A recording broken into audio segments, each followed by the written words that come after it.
Catherine King, welcome to season 4, episode 1 of the Data Strategy Show. It's great to see you. How you doing? Yeah, yeah. I'm good. How are you? How's life? Yeah, fine. I mean, I'm happy that the weather's changing, although today is a little bit grim. But we've had some good days, and yeah, all good. Thank you, all good. Listen,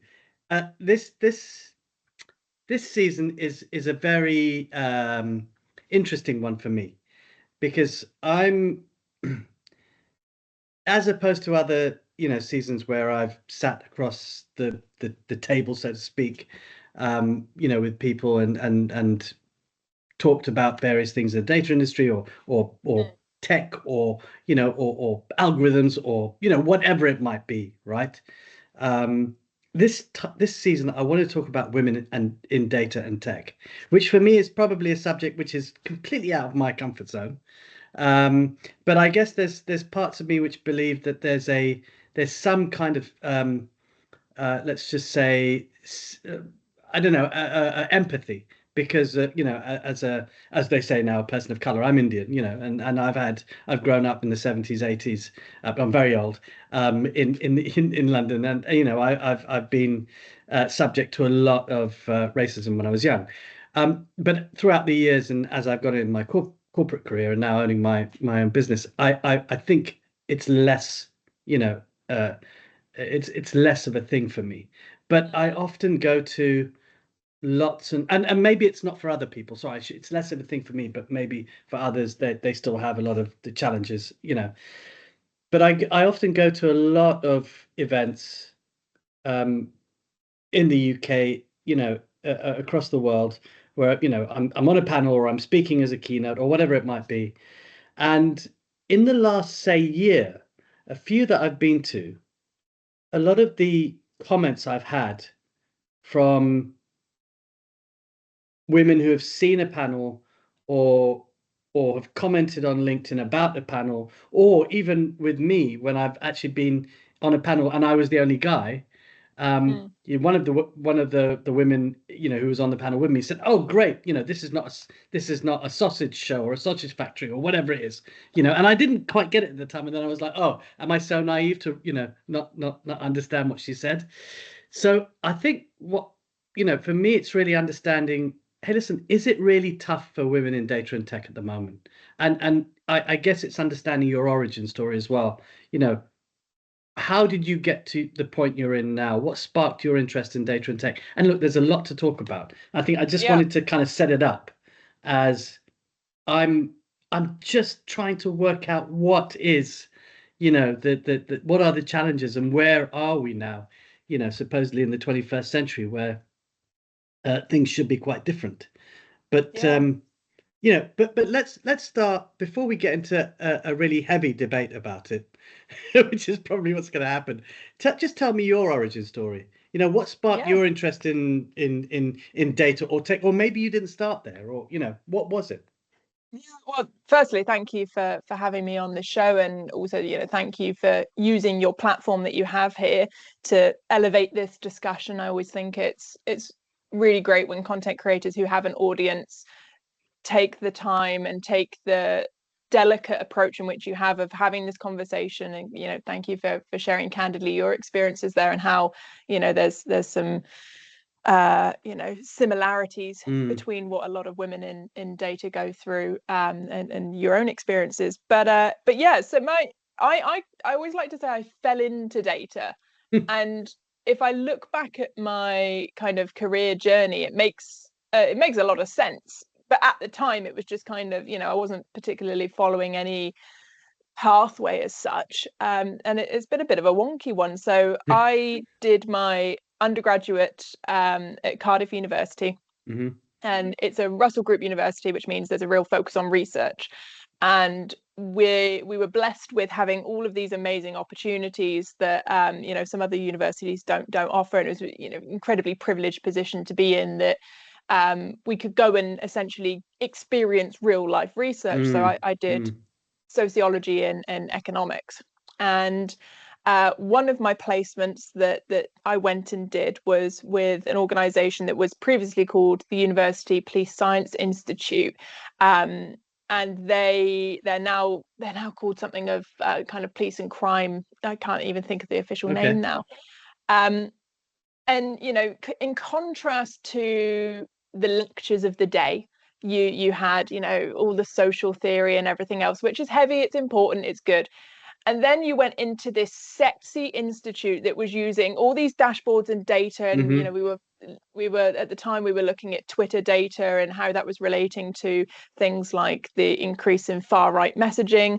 As someone who has always found that really interesting as an area of social research and sociology, it kind of mapped nicely. And we were doing some really cool stuff. And as an intern, I was just looking around with like heart eyes everywhere, like, this is amazing. And I loved it. And what's ironic for me is that I always say I'm really rubbish at math. And it scared the living daylights at me. I had to retake my GCSE maths several times, right? Absolutely could not stand it. And yet at university, data was speaking to me. I loved it. I even got a first class honours in quantitative statistics, which is hilarious considering Good for you. I struggled to get with maths. Yeah. But you know what? And I kind of think back on this journey, and it makes sense to me as to why I'm so passionate about, especially encouraging young people into the data space who don't feel like they're techie enough or data-y enough. And that kind of influences my passion in that area. But anyway, so I was working in this institute as an intern, ended up getting brought in as a summer placement, and just absolutely loved it. And then came the pressure of leaving university. I didn't want to go home because I was the first to leave home and go and study a degree. And I was very conscious that I didn't want to come back with the tail between my legs and end up, back to where I, potentially could have been working, having not gone away and done a degree. And that led me scrolling LinkedIn in a very hurried, I need to find a job because I'm leaving university. I need to support myself, come from a working class background, very much that pressure of, I'm not going to be able to go do a gap year before going into the world of work. I need to earn some money. And I was sat with a careers advisor and we were talking about, what I'm interested in. And it was that case of being really interested in data and research and all of that. And then my absolute passion for content, talking. I've got a background where I was the member of youth parliament for South Somerset, for example. So, really active in kind of media work and all the rest of it. And then I found on Indeed this job for a conference company of an event producer. And I had no idea what it was. The salary looked great, so I thought I'd apply. And then I was very, very lucky to have kind of hit the right time that they were looking for, let's be honest, cheaper, graduates that they could train up and bring into the organization. So my timing was perfect for being kind of a doe-eyed graduate, not really knowing much about anything, but being, willing to learn. And that conference company specializes in data analytics events. So it kind of perfect. Everything, right? It was the media stuff that I love and had actually had a background in, but then an interest in the data space. So I did that for a few years, and I started noticing something within the industry, which, many event producers will tell you, and I'm sure you've been to an event yourself where you've seen this, where you get the run up to an event, lots of content, lots of fun. You get the event itself, you might get, a wrap-up report from it. And then it's crickets for 6 months at a time. Yeah. And I was thinking, well, hang on, we've got all of these super engaged people and we just kind of leave them alone for 6 months. And then we have to start from scratch and go, hey, here's this event that's coming up again. And it was very cyclical. So what I proposed at the time was, well, let's build out this content. And it came from me, but it also came from those higher above, were seeing the same trends and wanting to do something different. And I was basically a willing guinea pig / victim to say I'll have a go, which led to me creating the first podcast that I ever worked on and hosted, and and it worked really, really well. traveled the world, did lots of events, South Africa Hmm. through to the US. It was great, got to meet people from all over the world. And then enters Kyle. And I, see him on my LinkedIn. So for those listening, Kyle Winterbottom, who Hmm. is CEO and founder of Ambition, which is where I now work. Hmm. And he was saying a lot of what I agreed with and what I thought, but obviously coming from more of a recruitment and talent services perspective, but very much speaking the same language. Um, and I can't remember who it was that messaged each other first, and then we got talking, and then kind of built up a friendship of just content and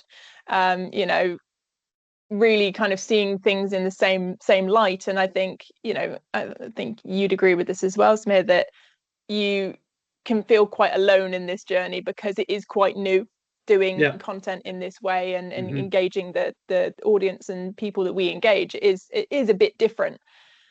Um, and then for no negative reasons or positive reasons, it was just kind of an end of my journey at the previous organization, and I came and joined Kyle and worked hard for a good year, and then started a family. So Hmm. took a Congrats. loop out for thank you for 13 months.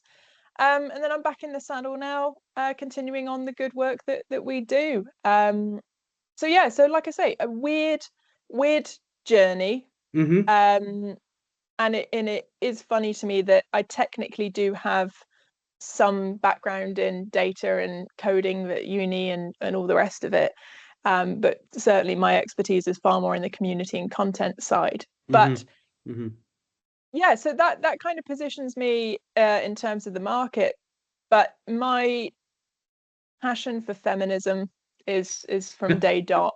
My passion, especially for data leaders and elevating the voices that previously have been either spoken over or not included. Yes. Um, and you mentioned there about kind of the percentage. I know women in data Yeah. normally talk around 16 to 18%, I think, at the moment, and there's lots of Okay, I reasons don't know. behind I that. don't know what those numbers are, but okay. And look, thank you for giving us that really good insight into your background and where you've come from and where you are now.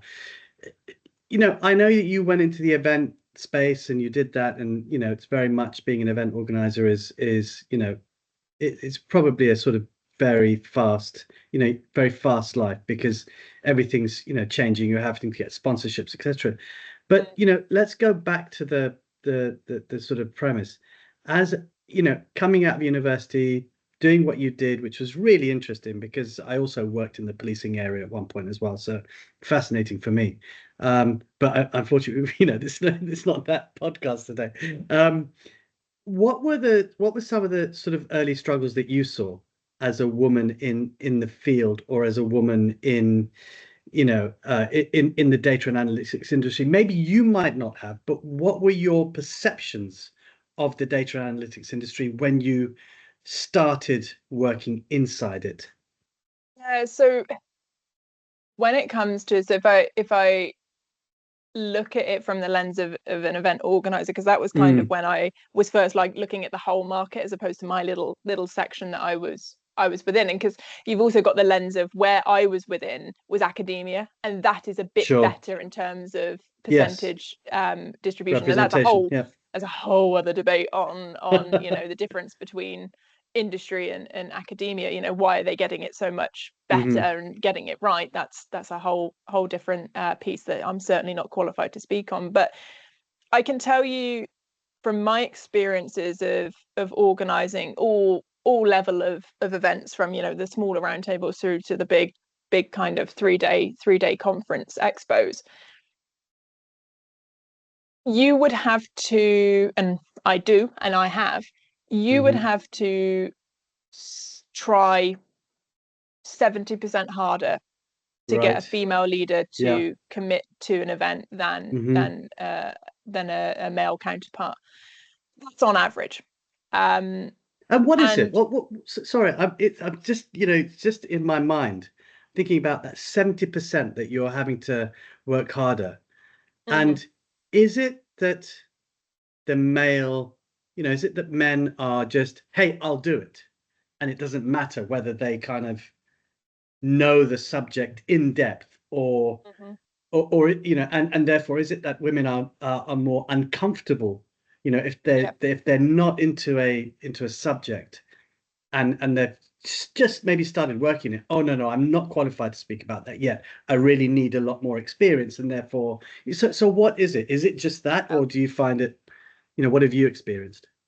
Everything in this podcast, I just want to say now as a disclaimer, these are my observations, Yes, right? absolutely. This is Yeah, what yeah. I'm seeing and what I'm hearing. And you might be listening to this as a female data leader and think, Kat, you're absolutely chatting complete, you know, um, this isn't my experience, and that's fine. And actually, that's fantastic if Mm-hmm. that's not your Mm-hmm. experience. But from my observations, that there's so many things. If we take the data leader, the professional, we I think are, and this is kind of, regardless of gender and identity, Mm-hmm. the data leaders themselves and data functions are the new kids on the block. They've got more to prove.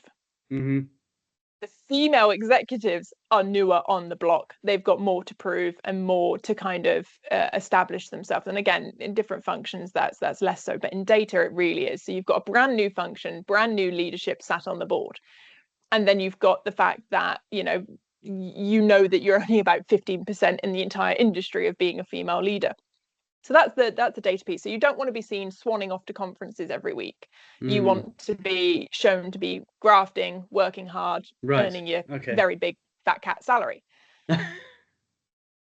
The other side of this is that we are operating still in a patriarchal society. Mums do the school run, Mm-hmm. mums do the bedtime routine, and again, not all mums, Sure. but a Yeah. good majority. Yeah. So if I'm saying to you, hey, come along to this event, it's 9 a.m. till 5 p.m. and then there's networking drinks. Well, I've got bath time to be doing at 6:30 and I've got to get out of London because let's face it, most of the events are in London. So if you need to travel, so I'm not going to come to the networking opportunities. And really, I can't afford to take the whole day out of the office because I'm working on X, Mm-hmm. Y, and Z. Now, I think there's definitely a culture where I think a lot of male executives have grown up to be spoken about the positives of attending an event, going and networking because they can attend the networking Sure. spaces, going meeting connections, going hearing from other leaders. Whereas I think a lot of female executives have kind of been pushed in a way, but kind of they hear the negatives more of being away from the office. What does that look like to the other executives on the board? um so that's a piece of it. And I think the biggest part, and something that, without wanting to toot my own horn too much, something that I've got quite right with a lot of our community members is trust. Mm-hmm. I don't I think, in my experience, I think a lot of male leaders will take a look at my profile and go, yeah, that seems legit, I'll do it. Whereas the due diligence of a female leader will be way more. What's the conference? Who's sponsoring? Why have you approached me? How did you find me? Right. Why Okay. do you want me out of all the other leaders? You know, it's interesting because what you're saying is when I started this podcast in the early, I think it was in the first year, I actually went out to a number of women and I asked them if they would like to come onto the show. Um, and a lot were on the fence. Don't know, not I'm not too sure. I'm a little uncomfortable. And I was like, whoa, okay, you're uncomfortable. And I didn't really get it. And maybe I still don't get it, and I think it's just, speaking with you and hearing what you're saying is sort of letting things permeate into my brain. Um, Exactly what I mean by having to work 70% harder. And this is where it's in the vast majority of companies, it's not KPI'd. So there's no mm, diversity monitoring. So this is how you end up with events with all male panels. The host, the moderator, everyone is from, one walk of life. And this goes for all other, I know we're focusing in on gender today, but it goes for every other element of diversity, equality, monitoring. It just doesn't happen. mm, So what you then end up having is success if it's championed. right. So if you've got someone like myself in an organization that goes, no, we are going to have a diverse panel because it makes for Hmm. better content, Hmm. because we have Hmm. different perspectives talking about the same topic. We've all been to an event or seen content on LinkedIn where it's, here's a question, here's an answer, I agree, I agree, I agree, from Sure. each Yeah, of the yeah, yeah, panelists. yeah, yeah, yeah, yeah. And so, obviously there is a part here for diversity and it being good, but equally from a content perspective and from a business perspective, it's better as well. Hmm. um so you then end up relying heavily on champions and people to essentially say, well, I think it's important, so I'm going to work harder on these things. And people like yourself having this conversation on a podcast and taking space to have these discussions, that's going to help, and that's Hmm. part of the solution as well. Mm, okay. So in this kind, so when you were in, in the event space and even now at, with Carlin or Bishop, um, what are you doing then to navigate for the women that you speak to for the events? And maybe it's a little bit easier with Audition, perhaps. How do you go about navigating that sort of bias or that lack of representation within the current, you know, uh, world that we're in, this data world? Because I still see or hear, actually, I still hear, because I don't really go to that many events. Um, like you, what you said earlier, my wife and I have a good balance between what we do and whether it's going to pick up my daughter or whether it's taking her Mm. from one place to another, from after school stuff. So we have very much got into a routine where we split that responsibility. And I'm sure there's plenty of other guys out there that do that. Not every guy is going to be, just saying it's only a female. It's only the female in the relationship that does those kind of things. But how have you then navigated that bias, um, Yeah. across that sort of spectrum of, events to persuading people, um, to really dig in and say, look, we've got to have more representation. How have you done that? So, I mean, one of the things that Kyle and I do is we don't try and persuade people. We lead by example, and we are very selective with who we Hmm. partner with, who Hmm. we work with. Both Kyle and I now have a policy that we've been operating for a couple of years. I don't think we've ever publicized it. So, but there we are. Is that we do not speak on panels that are not representative of at least a more general of a community that reflects the data space. So we get invited to event. Kyle and I could attend an event every week, put it that way. Hmm. And we are very selective with who we go and partner with based on that. And we turn a lot of things down. We say, hey, this is great, but unless we see better representation of X, Y, and Z. And we're happy to put you in touch with some people who we think would Sure. speak on this topic eloquently. But otherwise, thanks, no thanks. And I think that would be my call to action for any data leaders listening who are looking at a panel or looking at a roundtable and seeing basically a mirror reflection of who they are, and ask the question to the organizers, hold them accountable and say, hey, I'm seeing a lot of gentlemen on this event, but I'm not seeing any female or non-binary Mm. people. What are you doing about that? Generally speaking, the answer will be, we haven't really thought about it, but now that we have, actually, that's probably quite a good idea. So holding the community in the industry accountable is certainly something. But then also thinking about things strategically, and I'll give a kind of concrete example for how we've done this. So our quarterly roundtables that we run are in the evening, and they're Hmm. based around networking and Yeah, I've been to a couple. discussion. You have, exactly. So. And something we did, I think it was probably about 2 years ago now, is we moved them to start earlier. So they start at 4. So we do networking 4 till 5:30. And on the face of it, people go, "Blooming hell, Cat, that's early." But the increase in female registrations was Hmm. through the roof, because they could come and network, do the discussion, and then leave straight away. So they could leave around 6:30, get home, and do whatever they did. And to be honest, a lot of people did want to leave early because they'd done the networking piece. But a lot of Sure. traditional events, you do the discussion piece first, and then it's networking drinks and leads to more drinks and all the rest of Of it. course. But just by taking the format of the event and flipping it on its head, you were able to then include so many more people. Hmm. And I think this kind of bleeds into the data space, into the leadership space rather, for how can you help your teams. So if you're running a data like a lunch and learn, but like maybe you're doing it Hmm. as a breakfast, would you be better doing it at a lunchtime? Or if you're going to be running a team building away day, if you're playing golf, is that the most inclusive thing? Traditionally, what does that kind of depict as an activity? Hmm.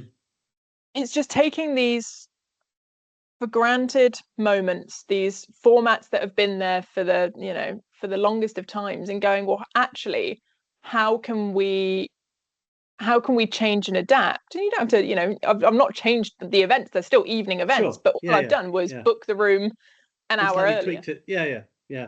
And So the results we've seen in that have shown that it works.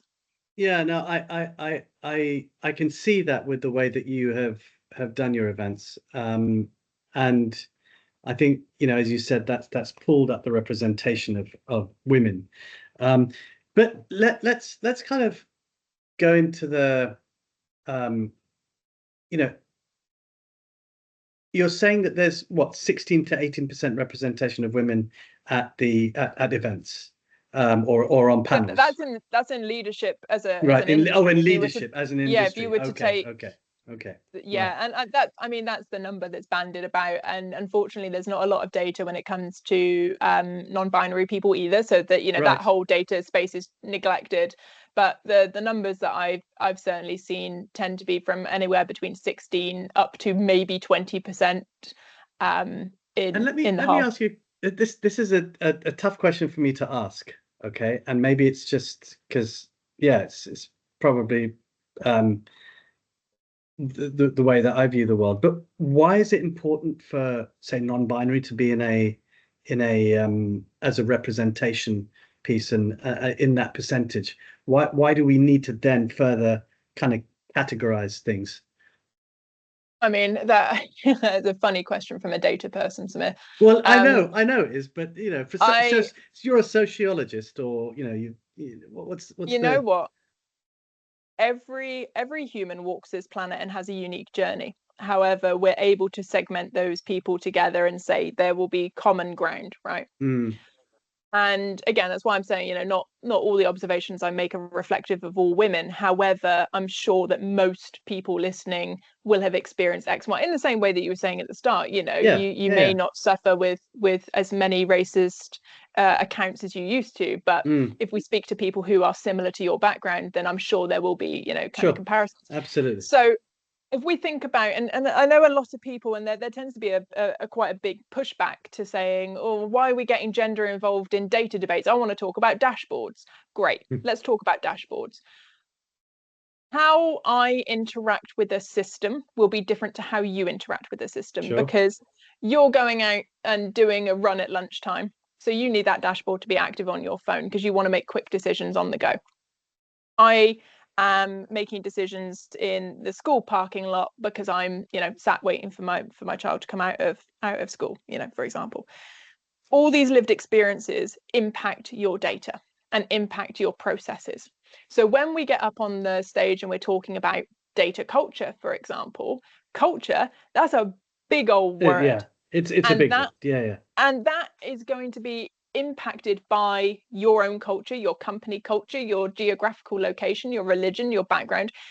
How you experience these things is absolutely intrinsically linked with how you experience the world. So going to your question of, why do we want to be understanding the layout of non-binary female leaders, male leaders? Because if we want to have a well-rounded discussion, we need to have a percentage of inclusion of those people. Now, if we take, I'm sure you've seen on LinkedIn and beyond those videos where you say if the world was 100 people, this is what it would look like, and it divides hmm them, etc. In the perfect world, a panel would be made up of, say, 3 men, 2 women, 1 non-binary person. You know, I'm not going to do the math, as we've already just discussed. Math is not my strong point. But you would at least have representation from each of those areas. And again, then you layer on I that race and sexuality yeah, and all the rest sure. of it. Yeah, yeah. Okay. I get all of that. What I'm saying is, it's the content and the substance behind the people on the panel. So even if it's 5 women, and I'm listening to what they're saying rather than, oh, is she a non-binary or is she? So do you Mm-hmm. see what I'm? That's why I'm asking the question. Why does Yeah, it yeah. matter in that sense for me to basically sit there and flag somebody as that, rather than actually I'm here to listen to what they've got to say about a specific topic, or and actually I really am interested in their unique insight because of the work that they've done. So that's where I'm coming from. It's not, I know it's probably a strange question for a data person, and I know all the Uh, kinds of things that we would do segmentation wise, etc. But I think for so me it's kind of like it's already, then you're putting more of a granular lens on that individual and making them perhaps feel even more uncomfortable. So I'm just trying to understand what that might be. yeah, no, I hear what you're saying. So this is what I would call the difference between backstage and front stage. When diversity, inclusion, equity, equality is done correctly, you won't know. Correct. Yeah. And you It's shouldn't know. when It shouldn't matter. it's when you walk up to a building and there is an accessible ramp and stairs. You don't look at that and go, oh, look, there's an accessible ramp. So someone who is wheelchair bound will be able to get, Hmm. you don't do, Hmm. you walk up steps or you use the accessible ramp.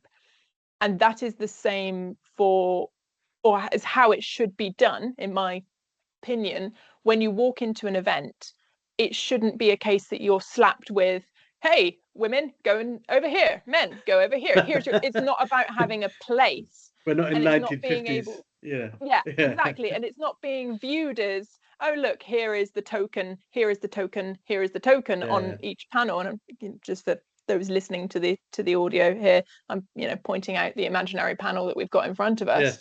Yes. Now, this is where I have a real, and it's kind of ironic I'm about to say this given topic of this whole episode. You've got to do it delicately. If you're going to run an event and then you have one panel discussion talking about women in data, and that's your token, and that's where all the women Right. are on Yeah. your Yeah. agenda, Yeah. Yeah. and then not throughout the whole program, I've got a real problem with that. Hmm. Now, Hmm. shining a light on these topics, really, really important, but it's got to be done delicately. It's got to be done within a program and with a content strategy that's inclusive everywhere else. Sure. And then it's just Sure. taking a moment to really shine on it. Um, so yeah, so the answer to your question there about, you don't want to be sat there kind of thinking about each person and to, their background. Good, because that's how it should be. It should be that you're just taking in the content, Yeah. and the people behind that, the ones who have organized it, should be the ones doing the strategic way. In the same way that you don't necessarily want your business users to use your dashboards and be thinking, I wonder if they've wrangled this data. You don't want them thinking about that. You just want them accessing the dashboard and having a good time with it. It's exactly the same in that regards. Yeah. Yeah. Okay. Um, so what would your advice be for women who are either in positions where they're looking to that leadership position, and they're saying, I want to get to either that chief data officer or the head of data, or whatever, the CIO or the CTO. Mm-hmm. What's your advice to those women in their place right now? What would you tell them to do more of? And what are what's the sort of top 3 things that they should be doing right now in order for them to break this ceiling, and start to make inroads into shaping the industry. I mean, it depends on it. There's a lot of kind of political answers behind this of it depends. Um, but You I'll sound give like some a kind of broad. consultant. Yeah, yeah, I know it's awful, isn't it? I've clearly been speaking for too many consultants. But you know, I'll give some broad brush kind of answers to that, and then kind of a bit more kind of tailored, I guess, answers. So the broad brush is go and access a mentor. Go and find someone who you look up to, whether it's in kind of a formal program, like, you know, what we run, or just go out and do it yourself. Now, it could be, and this is where it depends, it could be your own internal organization, right? You're looking at your CDO and thinking, they're absolutely kicking ass. I want to be them when I grow up.